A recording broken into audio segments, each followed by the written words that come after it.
चला पटकन mango कुल्फीची recipe share करते. तर 1 लिटर फुल फॅट दूध घेतलेलं आहे आणि ते अर्ध्याच्या थोडं अजून कमी असं आटवून घेतलेलं आहे साखर टाकून. तुमच्या आवडीनुसार तुम्हाला गोड कसं हवंय तसं. त्यानंतर 1 कप दुधामध्ये मी तांदूळ आणि मखाने टाकलेले आहेत भिजायला. बदाम आणि काजू ड्राय रोस्ट करून घेतले. पुन्हा एका पॅन मध्ये दूध घेतलं आणि मखाने आणि तांदूळ भिजत ठेवलेले ते मिक्सर मधून एकदम फाईन पेस्ट करून त्या दुधामध्ये उकळून घेतलेलं आहे आणि थिक बनवून घेतलेलं आहे. बदाम आणि काजू भरड करून घेतली मिक्सर मध्ये. जे आटवलेलं दूध होतं त्याच्यामध्ये 2 आंब्यांचा पल्प मिक्स करून घेणार आहे.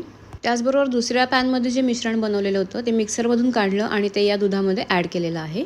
सगळं पूर्ण एकत्र करून झाल्यानंतर त्याच्यामध्ये वेलची पावडर घालून घेतलेली आहे. त्यानंतर हे सगळं मिश्रण जे आहे ते मिक्सर मधून पुन्हा एकदा फिरवून घेतलं आणि त्याच्यामध्ये ड्रायफ्रुट्सची जी भरड करून घेतलेली होती ती मिक्स करून घेतली. हे सगळं तयार झालेलं मिश्रण मोल्ड मध्ये भरून घेतलं आणि फ्रीज मध्ये 8 तासांसाठी ठेवून दिलं. तुम्ही पूर्ण ओव्हरनाईट सुद्धा ठेवू शकता आणि आपली छान मस्त कुल्फी तयार झाली. आय होप तुम्हाला आवडली असेल. चला भेटते तुम्हाला पुढच्या व्हिडिओमध्ये. बाय.